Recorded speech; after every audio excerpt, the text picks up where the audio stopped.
یہ جو حدیث عرض کرنے لگا ہوں نا، یہ کئی گرہیں کھولے گی آپ کے ذہن کی، کئی گرہیں۔ حضرت ابو الاحوص رضی اللہ تعالیٰ عنہ نبی کریم کی بارگاہ میں عرض کرتے ہیں، بعض اوقات بندہ کچھ باتیں عرض کرتا ہے تو محسوس ہوتا ہے کہ یہ بندہ نہ بڑا اکتا گیا یا بڑا تھک گیا، جملے بتاتے ہیں کہ یہ نہ کسی جگہ بیچارہ نہ پریشان ہو گیا اور بڑی پریشانی کے عالم میں۔ حضرت ابو الاحوص رضی اللہ تعالیٰ عنہ عرض کرنے لگے، یا رسول اللہ صلی اللہ علیہ وسلم، میرا چچا زاد بھائی ہے، میں ہمیشہ اس کے ساتھ نیکی کرتا ہوں، یہ نسائی کی حدیث، ہمیشہ اس کے ساتھ نیکی کرتا ہوں، وہ میرے ساتھ کبھی بھی نہیں کرتا، میں ہمیشہ نیکی کرتا ہوں، وہ کبھی بھی نہیں کرتا۔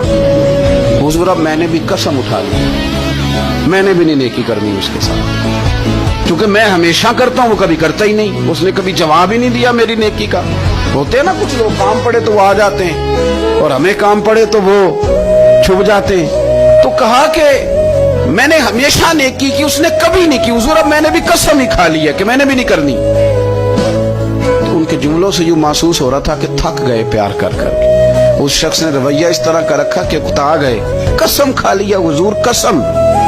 یار ضروری تو نہیں کہ سامنے والا بھی نیکی کرے تو پھر ہی کرنی۔ تعلق کئی دفعہ دونوں سمتوں سے قائم نہیں ہوتا، ایک سمت سے قائم ہوتا ہے۔ درویش نے کہا تھا کہ انگ یاری دا پالن اوکھا، جویں تند سوتر دی کچی، ایک کھچے تے دوجا چھڈدا جاوے، اے تاں رہندی جے پکی۔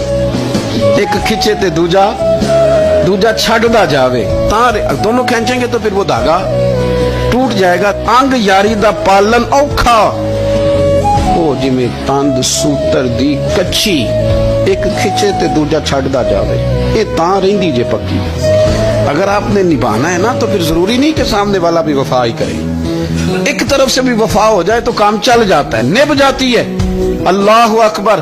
عرض کی یا رسول اللہ اب میں نے بھی قسم کھا لی ہے، قسم کہ میں نے بھی نہیں اس کے ساتھ اچھا سلوک کرنا، جس طرح کا وہ اسی طرح کا میں۔